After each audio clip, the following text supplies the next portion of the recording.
Assalamualaikum warahmatullahi wabarakatuh.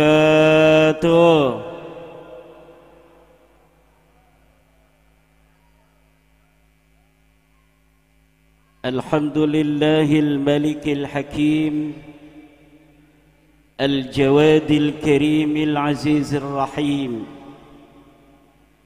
Fattariqu ilaihi wadihul lil qasidin, والدليل عليه لائح للناذرين. والصلاة والسلام على سيدنا محمد وعلى آله وصحبه أجمعين. يا حي يا قيوم يا حنان يا منان يا ديان يا سلطان يا ذا الجلال والإكرام.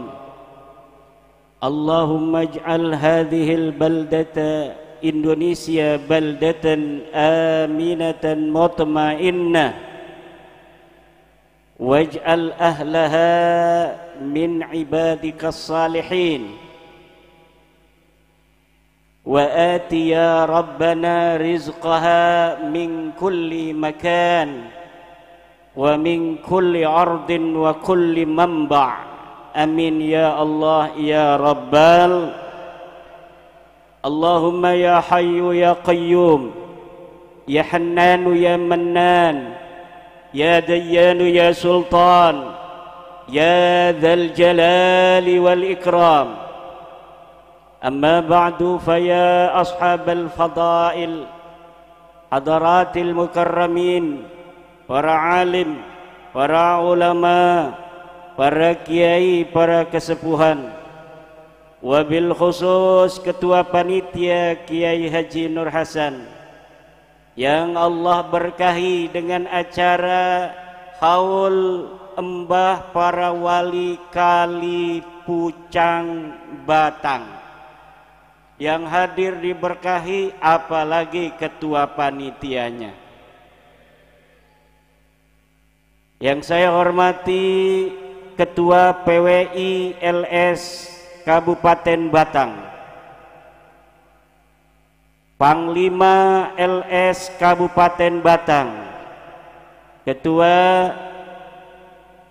PCNU Kabupaten Batang, Ketua Ansor Kabupaten Batang, para kiai-kiai yang hadir juga dari berbagai daerah. Alhamdulillah, ada kesepuhan kita dari Pemalang, Kiai Lukman, kesepuhan kita dari Batang, dari Pekalongan, dari Kendal, Panglima Danang Sutawijaya dan lain sebagainya. Panglima dari Jawa Tengah pun hadir, Panglima Laskar Sabilillah Jawa Tengah, Panglima Gus Nu'man. Tepuk tangan untuk Panglima LS. Para ibu-ibu yang cantik, para bapak-bapak yang Allah berkahi insyaallah dengan keturunan yang saleh dan salihah, aparat pemerintah kita yang luar biasa menghadapi berbagai macam tekanan politik, tekanan ekonomi yang hadir pada malam hari ini yang kita banggakan. Bapak Camat, Bapak Kapolsek, Bapak Denramil, mudah-mudahan bangsa Indonesia pada masa pemerintahan presiden kita yang luar biasa, kita lihat kemarin presiden kita di Turki, banyak kepala negara yang hadir, tapi hanya kepala negara Indonesia yang disambut dengan begitu meriah dengan pasukan berkuda dari negara Turki. Ini adalah penghormatan bukan hanya untuk Bapak Presiden Prabowo dari Erdogan, presiden dan rakyat Turki, tapi penghormatan bangsa Turki, negara Turki untuk seluruh bangsa Indonesia.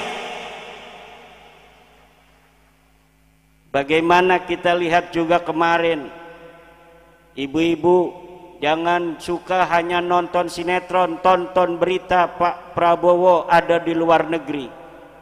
Bagaimana pidato dalam bahasa Inggris, pidato dalam bahasa Indonesia di luar negeri dalam forum resmi, dalam forum-forum yang tidak resmi pakai bahasa Inggris. Apa yang beliau katakan? Beliau Presiden Republik Indonesia mewakili seluruh bangsa Indonesia, siap menerima saudara-saudara kita dari Gaza yang sedang sakit untuk diobati di Indonesia.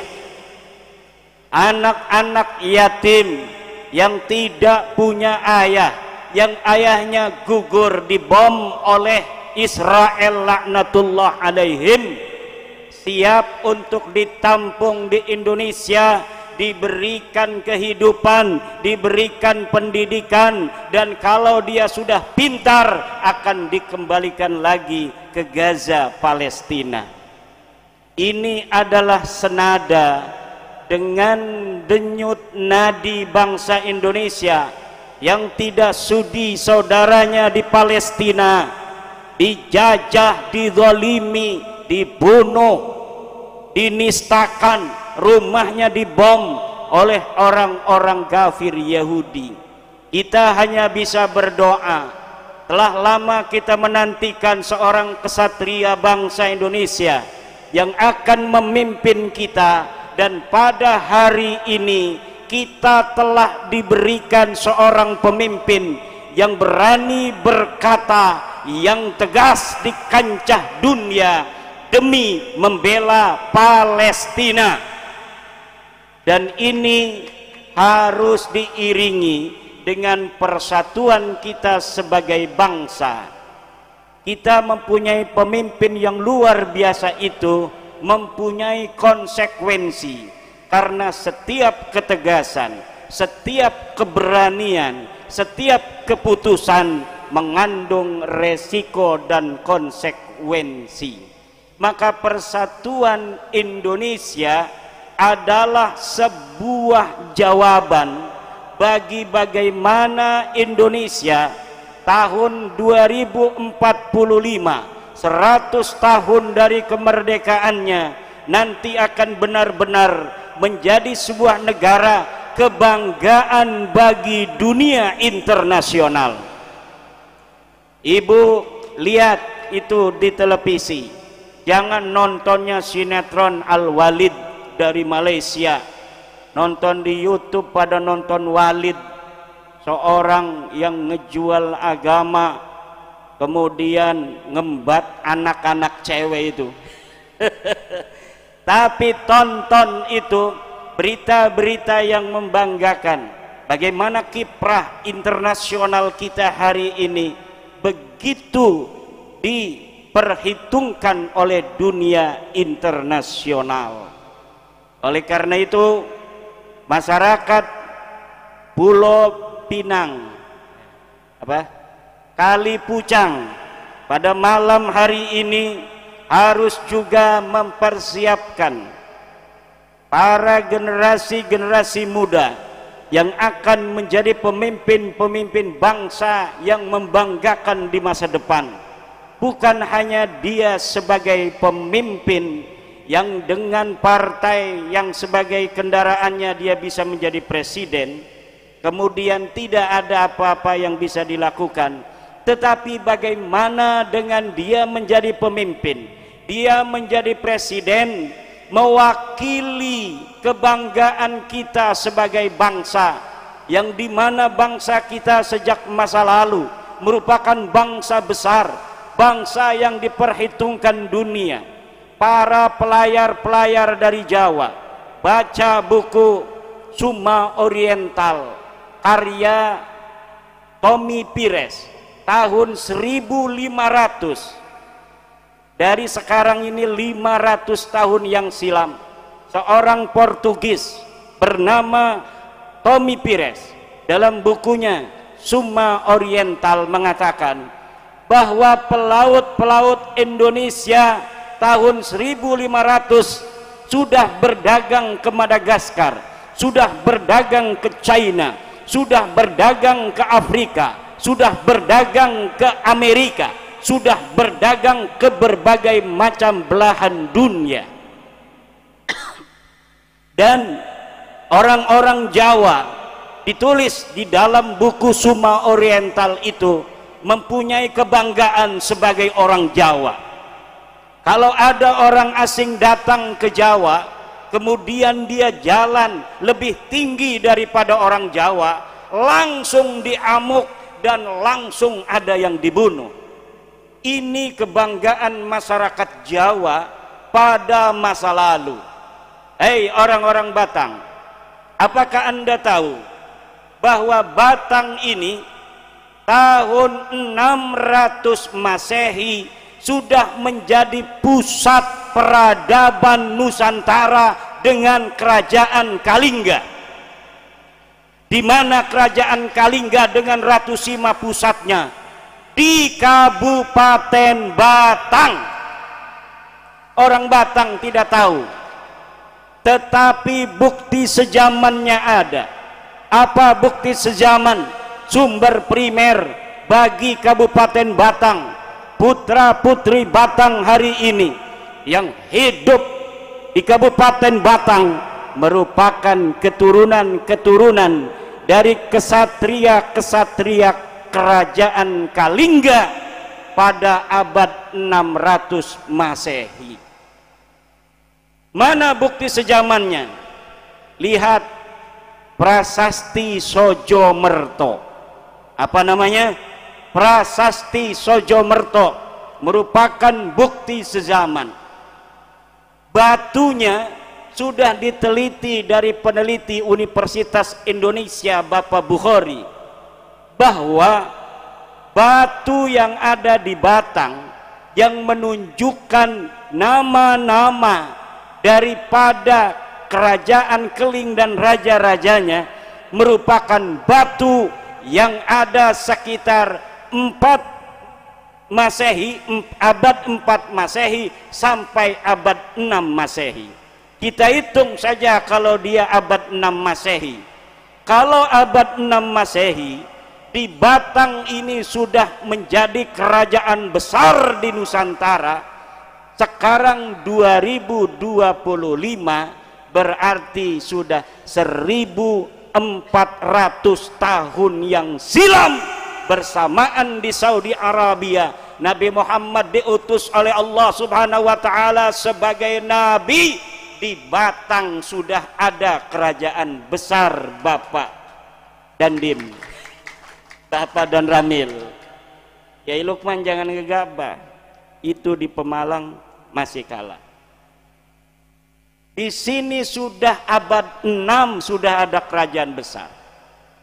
Pemalang harus ditemukan juga batunya, batu apa itu. Di sini ada batu Sojomerto yang kadang-kadang orang Kalipucang sendiri belum tahu, tapi orang Banten sudah tahu. Kenapa? Karena orang Banten suka dengan sejarah.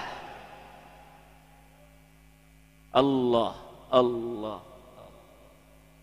Makanya jangan gegabah, dalam Al-Quran sudah dikatakan, anna ashabal kahfi warraqimi kanu min ayatina ajaba, bahwa ashabul kahfi dan ashabul raqim. Ma huwa raqim? Raqim bimakna marqum ay maktub. Apa itu? Hajarun marqumun, batu yang ditulis. Apa artinya batu yang ditulis? Dia adalah prasasti.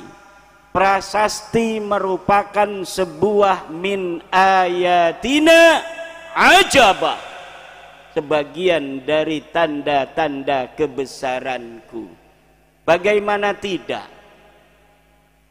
Mungkin saja di Kalingga itu sudah ada kertas, mungkin saja sudah ada kitab, mungkin saja sudah ada buku, tetapi buku bisa hancur lebur. Tetapi kalau kita nulis di atas batu, dia akan lestari. Bisa 1000 tahun, bisa 2000 tahun, bisa 3000 tahun, bisa 4.000 tahun. Maka aku pernah memberikan usul kepada departemen atau Kementerian Kebudayaan, Kementerian Arsip yang mengurusi arsip, bahwa arsip jangan hanya dengan tulisan, tetapi arsip harus dengan batu. Negara banyak duitnya, beli 1 hektar tanah untuk arsip nasional berupa batu, beli batu-batu di kali-kali itu yang bagus, yang kualitasnya dirasa akan kuat 5.000 6.000 tahun yang silam. Tulis sejarah Indonesia yang sekarang ini terjadi. Dari mulai 1945, presiden pertama adalah Insinyur Soekarno, wakil presidennya adalah Muhammad Hatta, panglima besarnya adalah Jenderal Sudirman, kemudian diganti oleh Presiden Soeharto, diganti oleh Presiden B.J. Habibie, diganti oleh Presiden Gus Dur radhiyallahu anhu, diganti oleh Presiden Megawati, diganti oleh Presiden Susilo Bambang Yudhoyono, diganti oleh Presiden Joko Widodo, kemudian pada 2024 diganti oleh Presiden Prabowo Subianto. Ditulis di dalam prasasti. Kemudian ketika ada lagi pergantian kepemimpinan, ditulis terus, wahakada ila yaumil qiyamah. Nanti di suatu masa 2000 tahun yang silam, ketika peradaban telah berganti, mungkin saja batu-batu itu kemudian tertimbun oleh Gunung Merapi, tetapi suatu masa, suatu saat akan ditemukan dan akan kelihatan bagaimana sejarah masa lalu Indonesia tahun 2025 Masehi. Ini harus jadi pelajaran, ini harus menjadi i'tibar. Bagaimana kita mengenal masa lalu hanya dari batu-batu yang ditinggalkan oleh leluhur kita, orang-orang Kalingga di Batang ini. Bagaimana orang-orang Pajajaran mengenal Prabu Siliwangi dari batu tulis yang ditinggalkan oleh Prabu Siliwangi. Bagaimana orang-orang Mataram masa lalu dinasti Sailendra mengenal seleluhur mereka dengan Borobudur yang ditinggalkan begitu megah, dengan Roro Jonggrang, dengan Candi Prambanan dan lain sebagainya. Tapi kalau kita hanya menyiapkan kertas yang terbuat dari kayu bahannya, kertas bisa dimakan rayap, saudara. YouTube ini hanya ketika Google masih ada, ketika satelit masih berfungsi. Bagaimana nanti kalau suatu saat, suatu masa terjadi perang nuklir antar galaksi, kita perang dengan alien, dihajar itu semua satelit-satelit kita, hancur lebur, kemudian Google, internet tidak ada lagi. Apa yang ada di YouTube, pidato-pidato saya kemudian hilang. Betul apa tidak? Tulisan dimakan rayap, hilang. Apalagi kalau jadi bungkus gegodoh, jadi bungkus bala-bala bakwan, akhirnya itu dibakar sebagai sampah. Tetapi kalau kita tulis batu, maka PWILS Kabupaten Batang, Jawa Tengah bikin prasasti, Panglima Nukman bikin prasasti, tahun 2025 aku menjadi Panglima Laskar Sabilillah Jawa Tengah, asalku dari Kendal. Nanti kalau anak cucunya membaca itu, daripada batu-batu itu akan timbul kebanggaan. Karena ibu-ibu, bagaimana cara kita mampu menundukkan sebuah bangsa sehingga bangsa itu akan menjadi seperti bebek seperti kambing yang dapat kita kendalikan, yang dapat kita jajah, yang dapat kita jadikan budak. Caranya adalah dengan menghancur leburkan sejarah masa lalu bangsa itu, sehingga mereka akan terputus dengan leluhurnya, sehingga mereka akan terputus dengan masa lalunya, dengan sejarahnya yang begitu besar, dengan sejarahnya yang begitu mengagumkan. Karena apa? Jiwa manusia, otak manusia memiliki memori. Dia sejak lahir akan mengenang apa yang dikatakan oleh orang tuanya. Apabila orang tuanya mengatakan suatu sejarah yang sebenarnya ini adalah sejarah palsu, maka yang akan diingat oleh dirinya adalah sejarah palsu sampai dia wafat kembali kepada Allah Subhanahu wa ta'ala. Tetapi ketika seorang ibu mengatakan kepada anaknya, engkau adalah bangsa Batang, engkau keturunan Kalingga, engkau keturunan Ratu Sima, tidak ada koruptor yang berani untuk korupsi di masa Ratu Sima.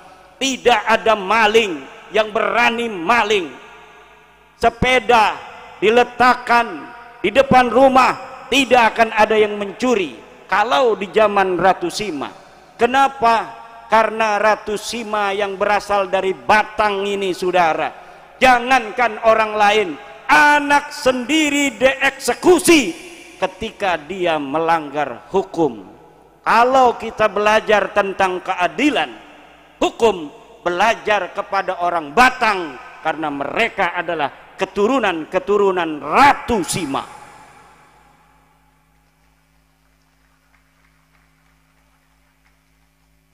Kalau belajar tentang keberanian, belajarlah kepada orang-orang Batang, karena mereka adalah keturunan kesatria Kalingga. Kami tidak mengenal kiai Kalingga apa, kita mengurus Batang sing zaman bengen. Kenapa? Karena memang sejarahnya belum dieksplorasi oleh putra-putra Batang sendiri. Darani Batang iku bangketa, bukan. Batang adalah dahan yang terkuat, yang darinya muncul kemudian buah-buahan yang lebat, yang manis rasanya.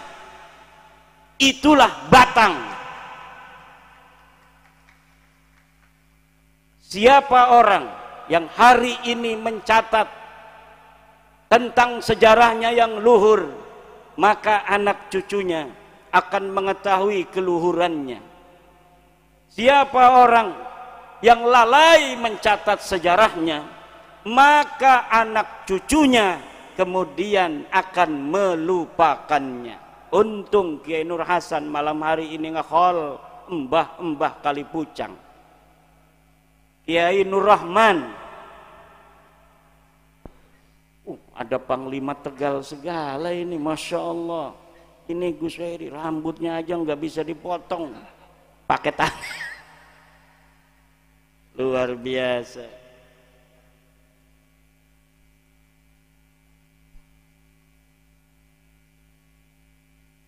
Jaya Katwang, tahu Jaya Katwang? Kediri. Itu masa lalu. Jaya Katwang dari kerajaan Kediri. Kenal Ken Arok, Singosari. Kenalnya Walid, semua Walid. Kita harus mengenal yang namanya Ken Arok. Kita harus mengenal yang namanya Jaya Katwang. Kita harus mengenal Raden Wijaya. Kita harus mengenal Lembu Sora. Kita harus mengenal Arya Teja. Kita harus mengenal Patih Nambi. Kita harus mengenal Raden Patah. Kita harus mengenal Sunan Gresik. Kita harus mengenal Sunan Ampel. Kita harus mengenal Sunan Muria. Kita harus mengenal Sunan Bonang. Kita harus mengenal Sunan Kalijaga. Kita harus mengenal Sunan Gunung Jati, Sarip Hidayatullah. Makanya anak-anak kita suruh nyanyi, Nyanyinya jangan balonku ada 5, itu aja nggak apa-apa, itu dihafal. Tapi ditambahin lagu Wali Songo Syarif Hidayatullah. Saya juga hafalnya Syarif Hidayatullah karena nadanya terakhirnya enak sekali, Syarif Hidayatullah. Gimana pertamanya? Sunan Gresik. Hafal semua, Bu? Ayo kita nyanyi bareng-bareng. Sunan Gresik. Terus yang anteng.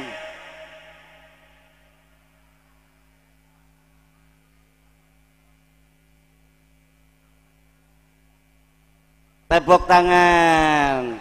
Luar biasa ini, alhamdulillah. Jaya Katwang pakai benderanya apa? Merah putih. Singasari pakai bendera apa?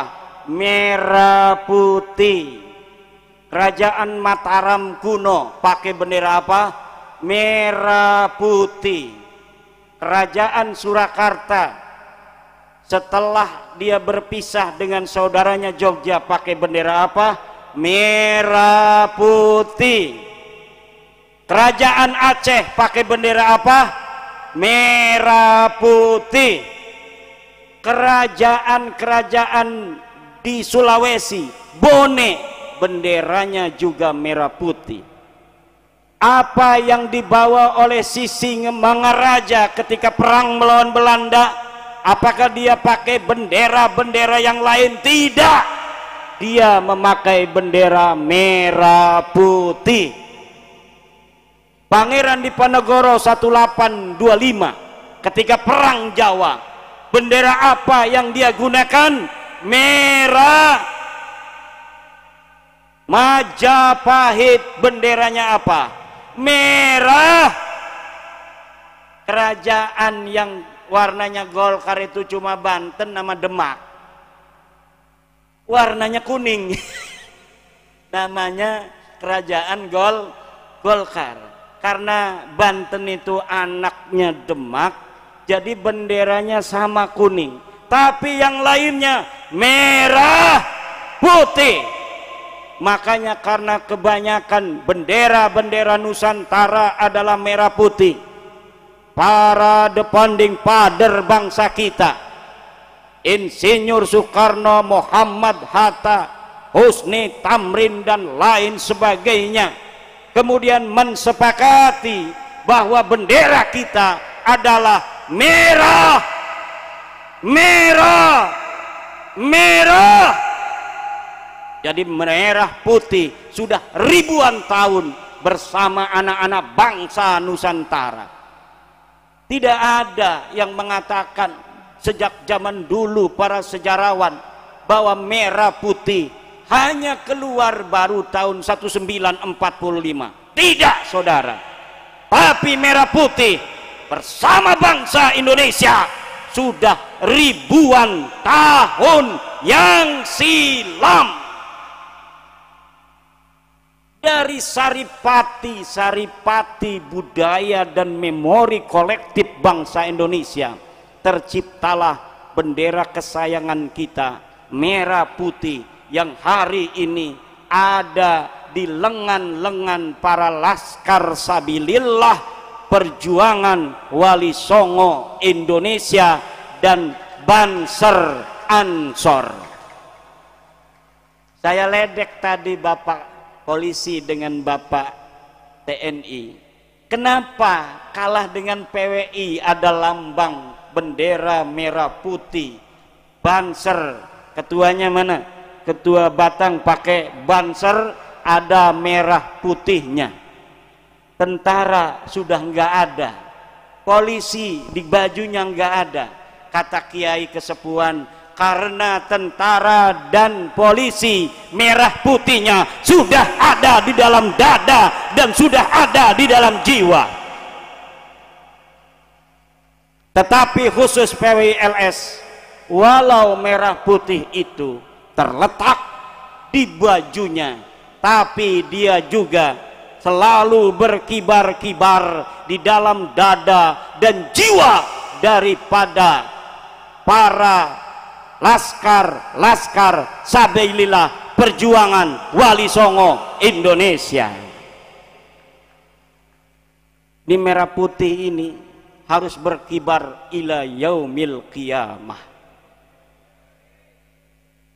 Indonesia ini ibu-ibu tahun 45 anugerah yang sangat terbesar bagi bangsa Nusantara.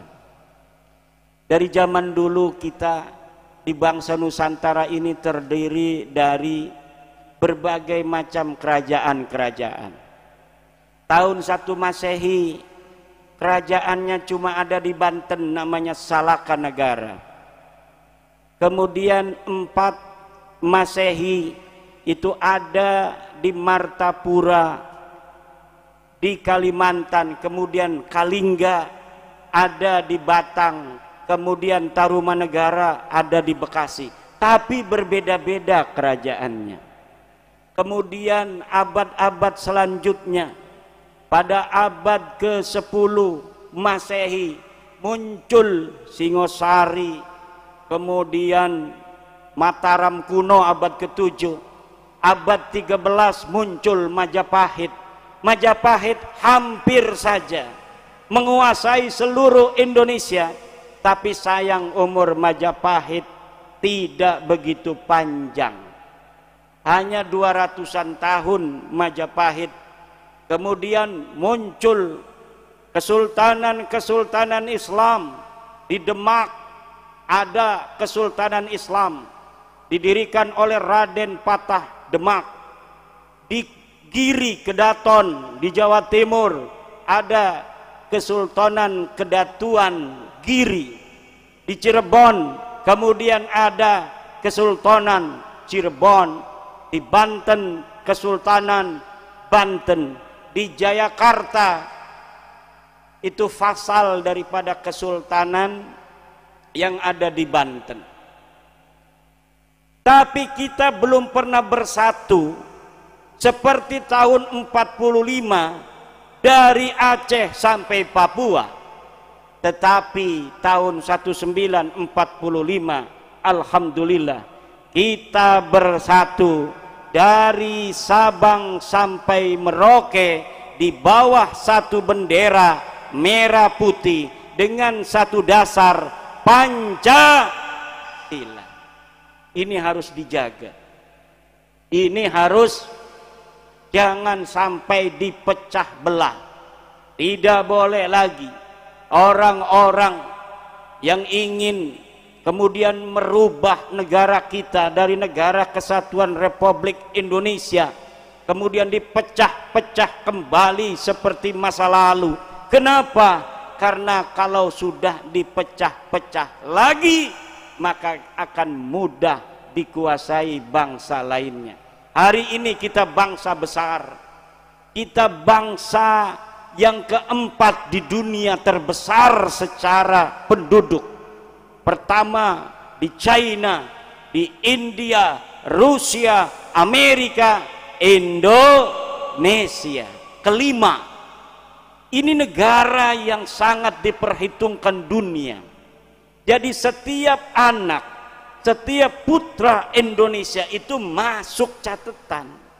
Walaupun kita ini hanya rakyat biasa, RT aja bukan, tetapi masuk catatan untuk kebanggaan kita sebagai bangsa besar di dunia, bangsa Indonesia. Apa yang dikatakan Bapak Prabowo di forum dunia kemarin, wahai orang-orang Turki, bangsa Turki, ada salam dari 280 juta penduduk Indonesia.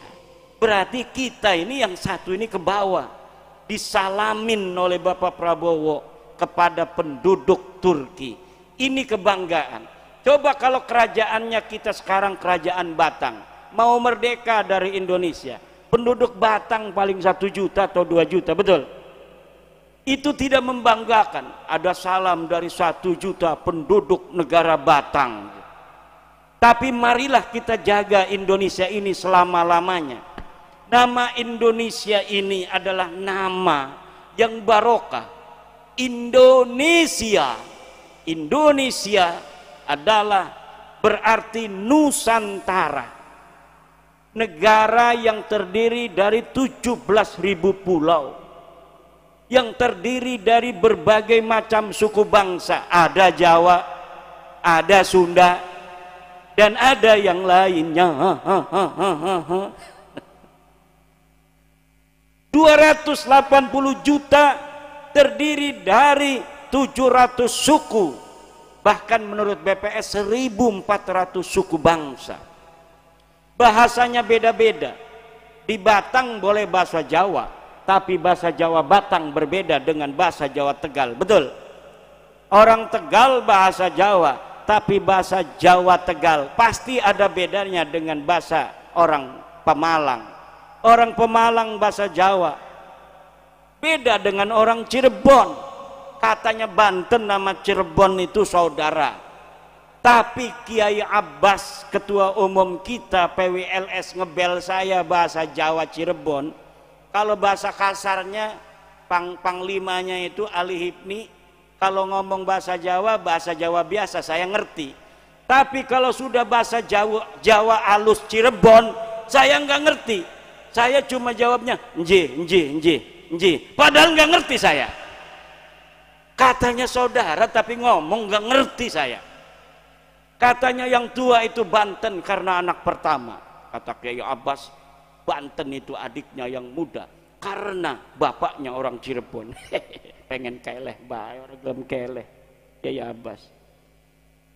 Yang paling tua itu dilihat dari anaknya, Pak. Betul? Nih, kalau bapaknya mati, lebaran, adik-adik itu kemana? Ke kakak laki-laki tertua silaturahminya. Betul apa tidak? Makanya pasti Pangeran Pasarean yang ada di Cirebon itu, kalau lebaran dia datang ke Banten, bukan Sultan Hasanuddin datang ke Cirebon.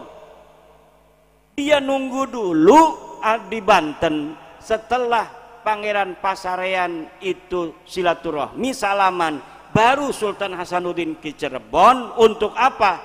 Untuk ziarah. Begitu tata keramanya. Walaupun sekalian aja ketemu di sana, ketemu di tempat penjaraan, itu namanya tidak berakhlak, bos. Ke rumah dulu yang tua, baru yang tua ziarah ke bapaknya, walaupun rumah yang muda itu dekat dengan makam ayahnya. Itu sopan santun bangsa Nusantara sejak dulu. Bu, baca juga di dalam buku Mendes Pinto, orang Portugis juga, lebih muda dia, lebih tua, 1580-an dia ke Nusantara. Kalau tadi Tommy Pires 1513 sudah ke Indonesia, dia sudah ke Nusantara, dia mencatat Pajajaran, dia mencatat Majapahit, dia mencatat Demak, dia mencatat Tuban dan lain sebagainya. Apa yang disebutkan melalui buku itu? Sopan santun orang Jawa. Katanya orang Jawa kalau ketemu dengan raja, dia hanya melihat kaki sampai pusarnya. Kalau ngomong, dia tidak pernah mendekat ukuran 4 langkah. Jadi itu raja 4 langkah dia ngomong di situ. Dan kebanyakan yang berbicara langsung itu jarang. Adanya dia ngomong kepada wakilnya raja. Itu akhlak. Kalau berbicara dengan orang yang sebaya, orang yang sederajat bukan raja, maka dia menyilangkan tangannya ke dada kiri. Nggih. Itunya yang belah sana ngomong nggih, yang belah sininya juga megang dada nggih. Itu dicatat oleh orang Portugis tahun 1513. Dan orang Jawa katanya kalau dipegang kepalanya maka dia langsung ngajak duel pada orang yang megang kepalanya. Tahu raja terhebat di Demak siapa? Sultan Trenggono. Siapa sultan terhebat di Demak? Sultan Trenggono, putra daripada Raden Patah. Bagaimana dia wafat? Dia dapat mengalahkan kerajaan-kerajaan kafir, dia dapat mengalahkan penjajah, tapi dia punya kesalahan kecil, yaitu megang kepala budak. Budak kepalanya dipegang, budaknya langsung marah, langsung menusuk Sultan Demak yang namanya adalah Sultan Trenggono. Jadi dia wafat itu bukan oleh musuh, tetapi karena dia punya pembantu, anak kecil masih muda umur 17-an, kemudian dia menyuruh budaknya ini mengambilkan sesuatu, kemudian salah sampai megang kepalanya. Sultan megang kepala si budak ini, maka budak ini langsung ngambil belati dan menusuk Sultan Trenggono. Dari mana kisah itu? Apakah khurafat? Tidak. Ini dicatat oleh sejarah-sejarah yang manuskripnya kita bisa baca di hari ini. Gak ada sejarah-sejarah Jawa khurafat-khurafat, nulis sejarah-sejarah palsu. Kenapa? Karena kita bukan bangsa pembohong. Kita adalah bangsa yang jujur. Kita bangsa yang telah diakui oleh dunia kejujurannya.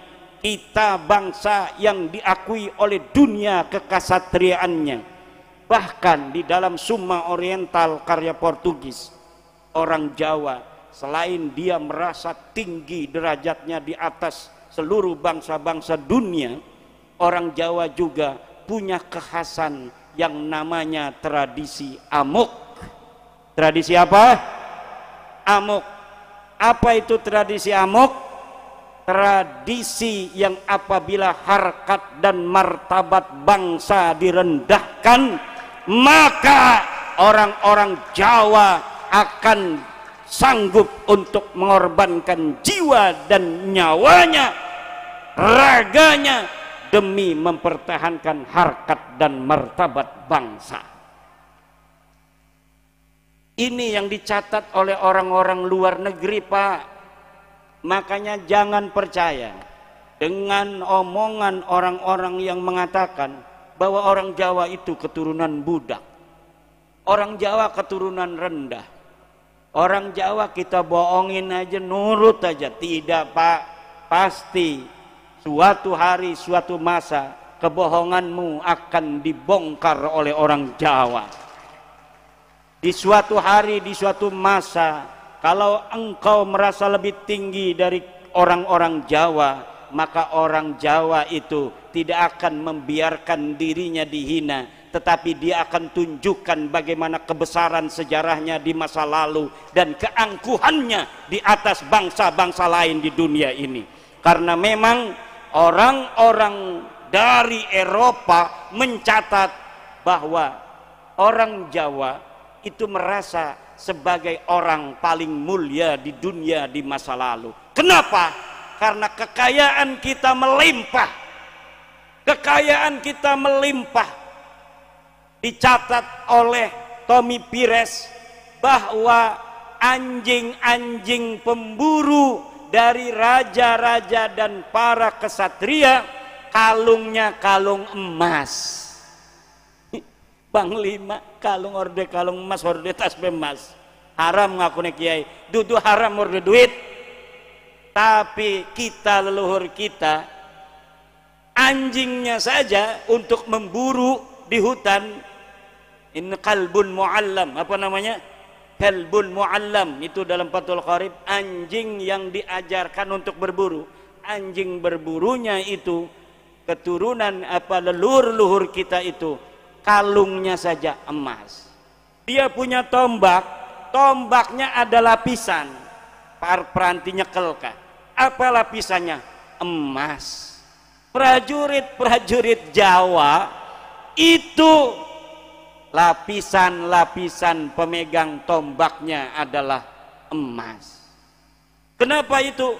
Karena dikatakan di dalam Summa Oriental, beras-beras melimpah ruah di pelabuhan sampai diekspor ke luar negeri karena orang-orang Jawa kelebihan beras setiap tahunnya.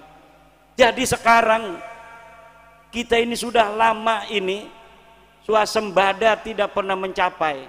Bapak Prabowo ingin dalam masa jabatannya kita kembali swasembada pangan. Artinya apa Ibu swasembada pangan? Beras yang kita tanam di Indonesia dari mulai Sabang sampai Merauke cukup untuk makan seluruh bangsa Indonesia, dan kita masih punya simpanan di lumbung. Itu namanya kita mempunyai ketahanan pangan. Sekarang ini belum. Kenapa belum? Karena kita tidak memperhatikan pangan selama ini.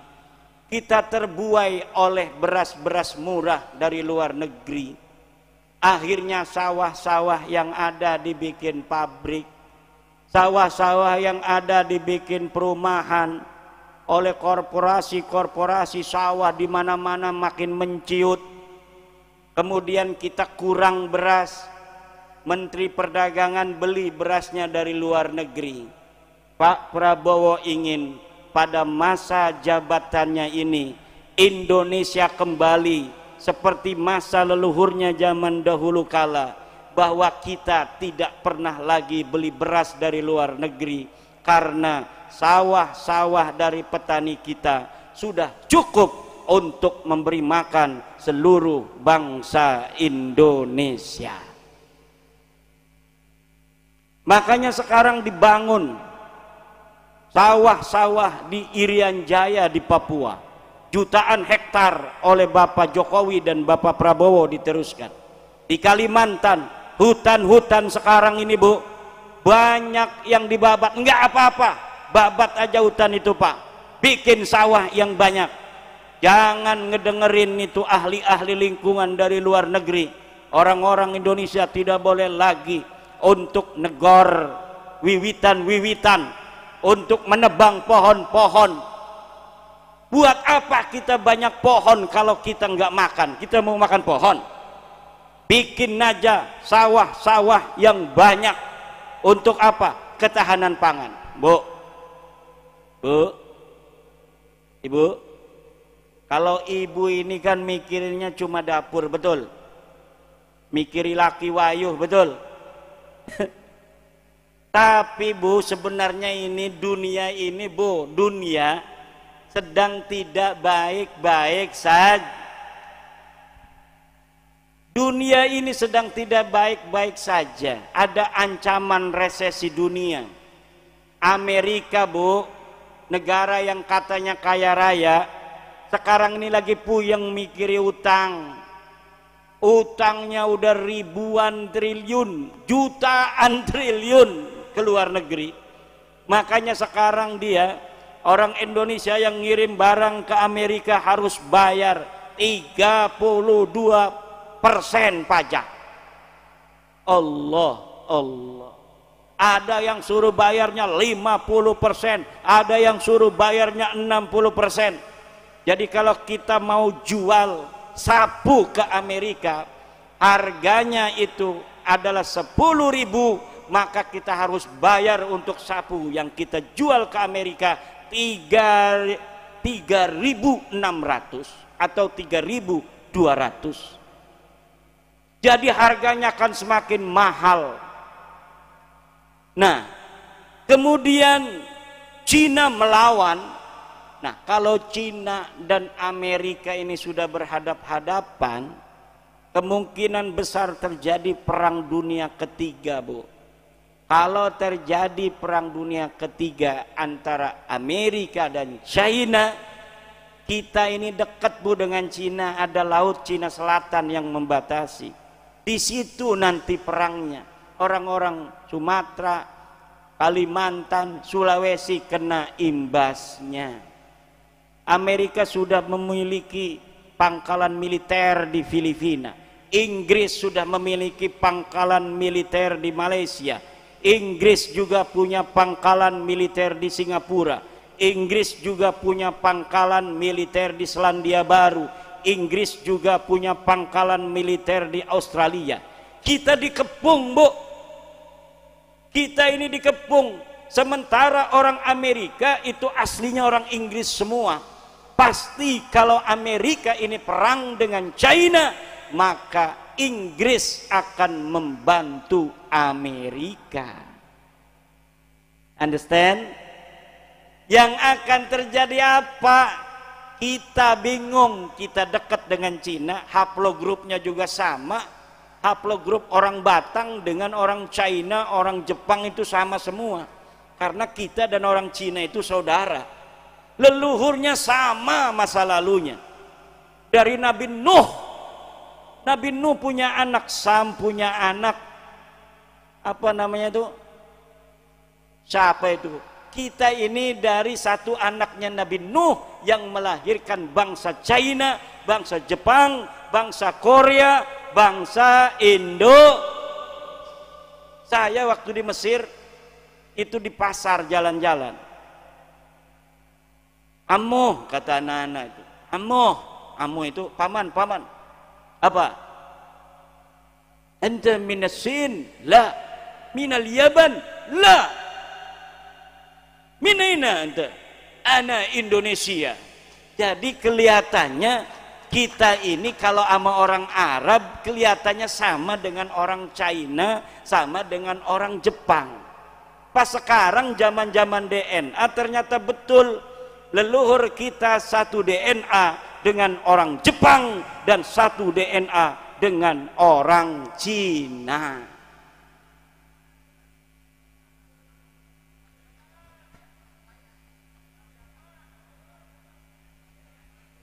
Panitia tadi berbisik-bisik sama saya.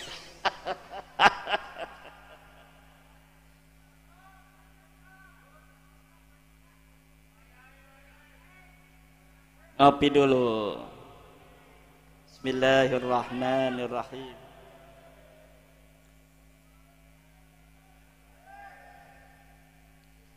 Ini yang terpenting ini hari ini nih PWI. PWI ini sudah tepat.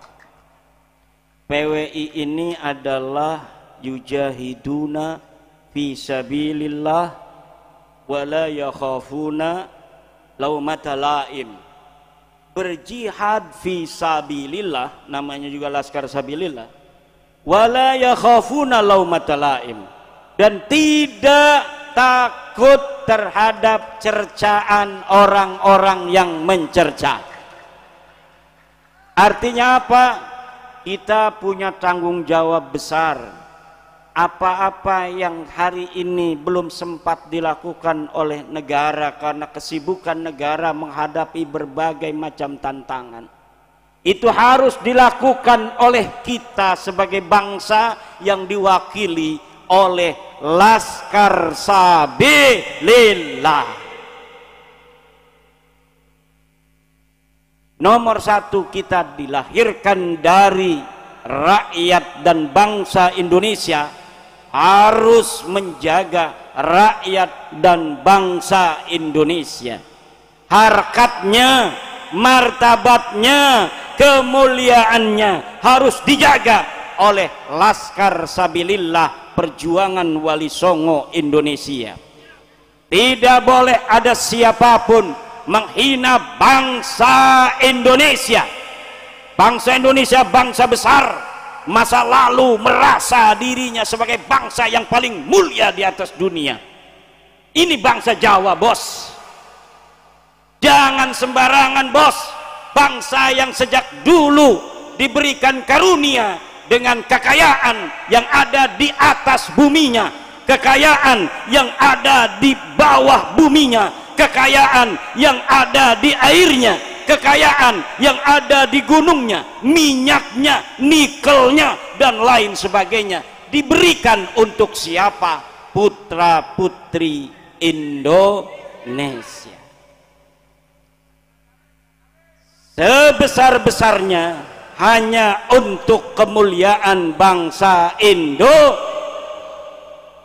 Yang berjuang bangsa, yang jadi pahlawan harus bangsa, yang harus jadi presiden bangsa, yang jadi TNI bangsa, yang jadi menteri bangsa. Jangan jongos-jongos Belanda.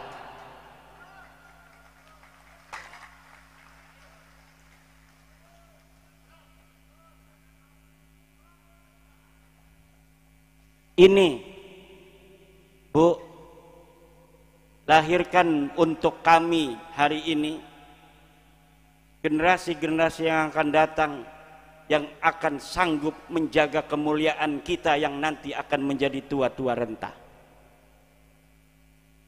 Kita sekarang masih muda, betul?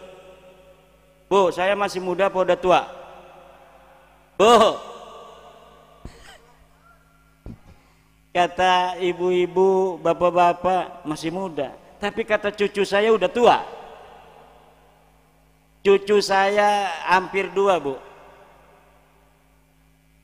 Yang satu udah 3 tahun, yang satu dalam kandungan. Tua kan? Hanya beberapa tahun lagi kita produktif. Setelah itu kita melihat anak cucu kita yang sanggup menyuarakan dengan lantang kemuliaan dan kebanggaan dia sebagai bangsa Indonesia. Kalau ibu-ibu tidak bisa melahirkan untuk kami putra-putri yang akan sanggup menjaga harkat martabat kami, maka tunggulah kehancuran bangsa Nusantara ini di masa depan. Jika anak-anak kita dididik menjadi jongos-jongos dan budak-budak bangsa lain, maka jangan lagi harapkan nanti di suatu masa yang akan menjadi presiden adalah orang-orang Batang dan orang-orang Pemalang. Bisa jadi kita hanya menjadi jongos-jongos saja. Suatu saat nanti kalau kita didik anak-anak kita menjadi budak-budak, menjadi jongos-jongos, maka setiap toko yang ada di pasar-pasar bukan lagi berwajah orang-orang Kalipucang. Maka yang akan mempunyai baju-baju TNI yang gagah perkasa bisa lagi bukan lagi putra-putri Pekalongan. Maka jaga kemuliaan ini, bukan hanya menjaga daripada tanah dan airnya, tapi kita harus menjaga jiwanya anak-anak kita, untuk kita katakan sejak dia menjadi seorang manusia, dia baru dilahirkan di dunia, engkau putra bangsa Nusantara, engkau putra Kalingga, orang mulia di dunia ini. Allah berikan kekayaan dunia sepertiganya untuk Indonesia, maka kamu harus menjaga karunia daripada Allah ini sampai kapanpun juga. Jangan biarkan bangsamu dihina oleh bangsa yang lainnya, karena sudah jelas bahwa engkau adalah bangsa mulia yang lebih mulia dari bangsa lainnya. Harus begitu kita. Agar apa? Anak-anak kita jangan jadi jongos-jongos yang kayak di film Walid. Tahu film Walid? Yang mencium kaki bukan bangsa dirinya sendiri. Kalau kita mencium ibu kita sih itu adzillatin alal mu'minin, a'izzatin alal kafirin. Tapi kalau kita mencium bangsa lainnya, bangsa-bangsa penipu, kemudian naudzubillah orang mulia turunan Raja Kalingga orang Batang nyium-nyium kaki daripada kaki bangsa-bangsa penipu, orang-orang rendah turunan budak itu mereka. Tapi kemudian dengan sejarah palsu menganggap dirinya lebih mulia dari putra-putri para raja yang ada di Nusantara yang kaya raya.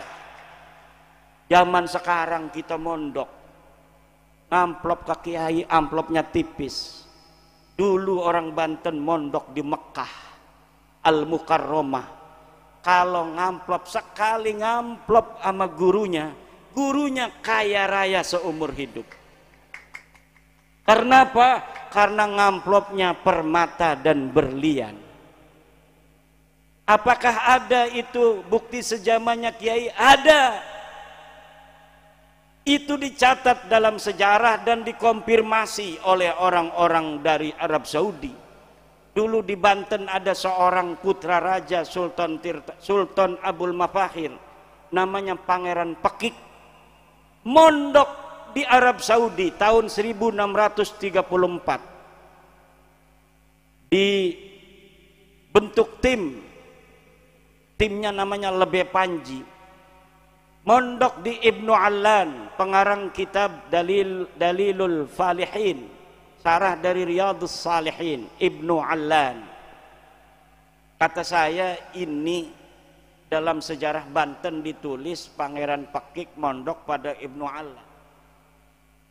Saya tidak percaya begitu saja. Saya konfirmasi Ibnu Allan lahir tahun berapa, wafat tahun berapa, betul nggak dia bertemu. Setelah saya konfirmasi, betul Ibnu Allan itu pada tahun 1634 itu sudah hidup di atas dunia dan dia ada di kota Mekah Al-Mukarramah. Lalu dalam sejarah Banten ditulis bahwa Ibnu Allan mempunyai murid-murid anak raja-raja di Banten. Betulkah terkonfirmasi dalam data-data sejarah yang ada di Saudi Arabia? Saya cari dalam kitab Tarajim, ternyata dikatakan Ibnu Allan kemudian ghaniya fi akhiri umrihi min talamida min Jawa. Dia kaya raya di akhir hidupnya karena punya murid dari Jawa yang kaya raya. Bu, Inggris tahun 1680-an di Banten itu sudah ada duta besar Banten untuk Inggris. Itu 1682. Sebelumnya pada zaman Sultan Tirtayasa 1600-an, Sultan Tirtayasa itu udah keliling dunia. Ditulis dalam sejarah Banten, dia pergi ke Prancis, dia pergi ke Inggris, dia pergi ke negara-negara Eropa lainnya untuk membeli senjata untuk melawan Belanda. Bagaimana cara dia ngomong? Karena Sultan Tirtayasa hanya 2 bahasa bisanya, bahasa Jawa, bahasa Arab. Bagaimana saya tahu bahwa Sultan Tirtayasa bisa bahasa Arab? Dari surat-suratnya. Dia sering surat menyuratnya hanya dengan 2 bahasa, bahasa Arab dan bahasa Jawa. Kemudian dia datang ke Raja Perancis. Raja Perancis sudah ada di tembok itu contoh-contoh daripada senjata-senjata Perancis. Ditanya oleh Raja Perancis, pakai bahasa Perancis, pakai penterjemah. Wahai Tuan Raja Sultan Tirtayasa, jauh-jauh datang ke Prancis mau beli apa? Sultan Tirtayasa kemudian ngambil inten berlian di sebuah wadah, ditaruh di atas meja sambil digelundungkan. Inten berlian semua. Kemudian dia nuding-nuding senjata yang ada di tembok. Jadi kayak beli sultan-sultan zaman sekarang itu beli mobil-mobil mewah itu. Nggak ada harganya bagi leluhur-leluhur kita. Kenapa? Karena kita bangsa kaya raya di masa lalu. Itu baru hanya kerajaan satu Banten yang dari Jakarta sampai ke Merak. Belum seluruh Indonesia. Andalas, kerajaan di Sumatera. Kenapa dia disebut Andalas? Karena kerajaan emas. Di Jawa ini kerajaan-kerajaan itu kenapa bisa hidup sendiri-sendiri? Karena mereka di bawahnya anak emas. Dia makan dari sawah dan dia kekayaannya dari emas. Orang-orang keling orang-orang dari Madagaskar, orang-orang dari Eropa datang ke sini menjual pakaian-pakaian, kita menjual intan berlian. Masya, ditambah dengan emas lainnya, emas berupa merica-merica. Kita selain punya emas bener, juga kita punya emas merica. Pada zaman Majapahit pakai apa mata uang kita? Mata uang Cina. Tapi itu untuk recehnya. Kalau untuk uang-uang besar itu menggunakan emas asli dari Jawa yang paling kecil itu ukurannya 15 gram. Jadi kalau kita mau beli-beli yang murah-murah itu pakai koin dari Cina. Tapi kalau kita mau beli rumah misalnya, itu pakainya koin-koin dari Jawa sendiri, yang satu koinnya itu adalah emas 15 gram. Ini ada di data-data Portugis. Betapa kaya rayanya kita. Makanya ayo bersatu, betul. Jaga kekayaan bangsa kita. Jaga martabat bangsa kita, jaga kiai-kiai kita, jaga PWI-LS kita, jaga Nahdlatul Ulama kita, jaga pemimpin kita, jaga Prabowo, jaga Gibran Rakabuming Raka, jaga gubernur kita, jaga bupati kita, bupati-bupati yang bukan bupati Kibin. Kalau bupati Kibin gak usah dijaga. Bupati-bupati yang masih jadi kibin-kibin, menteri kalau ada yang masih kibin menawi dipecat benang presiden. Gawe rungseb alam dunia kita untuk berjuang demi kemuliaan bangsa, dia yang menjadi penghalang. Di sini ini ada bulldozer Allah, awas bukan kelindes. Bulldozer Allah itu seorang ngedeleng sapa-sapa nang ngarep lindes, minggir orang minggir. Minggir orang minggir, minggir orang minggir. Menteri Kibin pecat, Menteri Kibin pecat. Orang dipecat gawe rungseb alam dunia. Bu, sing dalam-dalam kondisi ngomongnya, oh ya Allah, barang ning kene mah enom-enom, orang merene-merene. Sing kene mah tua-tua. Assalamualaikum. Alhamdulillah. Sebanget madep mrene mah. Iki Gus Hairi sengaja ki ngaling-ngalingi menoko, menoko. Dodok ning ngarepku. Ora kedeleng sing mau. Sengaja iki. Gus Hairi ki sengaja ngaling-ngalingi ki. Pengen dewek baik Gus Hairi ki. Bu, ari wong kresek mah ngomong Jawa ini pada karo wong Pemalang, pada karo wong Batang. Kenapa pada asale wong kene? Pengen lagi zaman Sunan Gunung Jati, Syarif Hidayatullah, Raja Demak, arep apa arane ngalahaken wong Belanda, wong Portugis.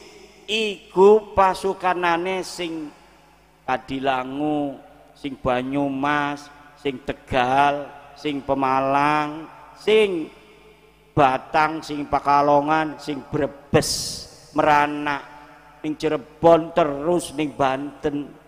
Ana sing balik maning, ana sing ora balik. Lah buyut-buyut kita iki sing ora balik maning ning Pemalang, ora balik maning ning Batang dadi wong Banten. Kawin karo wong Banten, dadi ngomong Jawa kaya wong Sunda, ngomong Sunda kaya wong Jawa. Mendalungan. Diomong wong Jawa ya ana ning Sunda, diomong wong Sunda ngomongnya Jawa. Di Kabupaten Tangerang ada 7 kecamatan yang ngomongnya Jawa kaya wong Batang, kaya wong Tegal. Ada lagi yang lebih ngamblek itu orang-orang Bojonegara, sama Jawanya tapi gayanya beda. Mungkin Tegal bener kama. Wong Pontang dari mulai Pontang sampai ke ke Semen sampai ke Kesultanan Banten itu beda ngomongnya dari mulai Pontang sampai Tenara Kresek. Kalau orang Tenara Kresek apa? Lagi apa sira? Kalau orang Pontang sampai ke Kesultanan lagi apa sira? Lare mate tambahnya apa? Lah wong Tenara wong Kresek ngerungu wong Pontang ngomong lare mate tambahnya apa? Kerungune apu. Jadi lara mata tambahnya apu. Wah tuh mata nih dokone apu. Tutu waras nyingkin bengkak. Haul-haul makanya niki ibu-ibu lan bapak-bapak ngingetaken leluhur. Coba ditulis mbah-mbah kali pecang siapa-siapa, Syarifuddin, Khairuddin, Syabuddin ya. Siapa-siapa sih?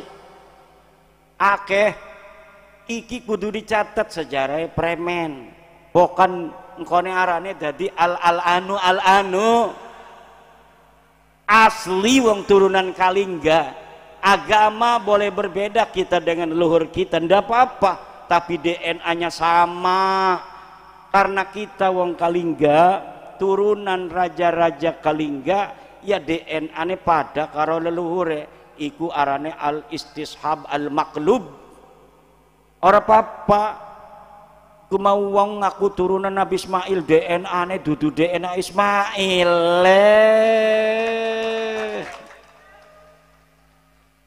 Cita badan kita orang-orang Jawa, orang-orang besar di masa lalu yang akan kita jaga kebesarannya sampai hari kiamat nanti. Siap? Kalau negara ini masih sibuk dengan yang lainnya, biarkan, berikan tugas ini pada PWILS. Siap PWILS? Jaga sejarah Indonesia, jaga sejarah Batang, jaga sejarah Pekalongan, jaga sejarah Pemalang, jangan sampai dibolokin kemana-mana. Jaga kuburan-kuburan leluhur kita, jangan sampai belok sejarahnya kemana-mana. Koalat kita ngkone, koalat ning leluhur kita. Ayo kita ngadu keramat karo sapa iku wong tukang bohong. Kita bibarokati Sayyidi Syekh Abdul Qadir Al-Jailani, bibarokati Sunan Gunung Jati Syarif Hidayatullah, bibarokati Sunan Kalijaga radhiyallahu an, bibarokati Sunan Kiri, Sunan Ampel, Sunan Bonang, Sunan Muria. Orangnya jelas ada. Lah mereka bibarokati wong sing laka, wong fiktif. Atau premen arep barokah wong laka je paten. Barang kita mah waduh. Barok Syekh Abdul Qadir. Syekh Abdul Qadir kan arane wong mulia. Wong mulia mah jigan la apakah bal ahya'u walakin la tash'urun. Mereka itu hidup, orang-orang mulia mah. Doa waktu uripe, kemudian kita hadarati, kemudian energinya manjing ning kita. Barang wong fiktif mah ila hadrati barokah wis bijahis wong elaka wong elaka premen arep barokah. Makanya aja wedi-wedi PWILS, aja wedi-wedi secara energi kita dengan wali-wali bener. Deke wali-wali palsu lah, wong sing wali bener kalau wali palsu siapa sing menang? Pasti wong sing silsilah lan tawasule kelawan wali-wali sing bener. Jaga wis aja kakek ngomong lah. Ini seneng je mangke. Kita ini sedang menjaga Indonesia, Pak. Krunya Pak Prabowo dewek bae lah kerabine maning. Akeh sing dipikiri, akeh sing menghujat maning ora urudug. Presiden wis gagah perkasai ke pidatone ga. Coba lihat pidato pertama, uang lamun arep ngedeleng apa yang mau dia kerjakan, lihat pidato pertamanya. Pidato pertamanya sudah jelas, kita jaga Indonesia. Kita jadikan Indonesia sebagai bangsa besar yang diperhitungkan dunia, sudah jelas. Makanya sekarang pun konsisten. Aku lihat apa yang ada di televisi, konsisten omongannya. Kita bangga sebagai bangsa Indonesia mempunyai pemimpin yang diperhitungkan dunia, karena sebenarnya dunia bukan memperhitungkan pemimpin kita, tapi memperhitungkan dan menghormati kita sebagai bangsa dan rakyat Indonesia. Haul Mbah Kalipucang, kita minta keberkahan dari Allah agar para yang dihauli Allah tambah derajat di sisinya, dan keberkahannya turun untuk kita keturunannya. Batang ini ya Allah, tumbuhkan putra putri yang gagah perkasa, yang cerdas, yang saleh, yang siap menjadi orang-orang yang akan membanggakan para leluhurnya. Tidak jadi kibin, tidak jadi jongos, tidak jadi budak, tapi jadi raja di tanahnya sendiri. Amin ya rabbal. Wallahu huwal muwaffiqu ila aqwami thariqin. Wassalamu alaikum warahmatullahi wabarakatuh.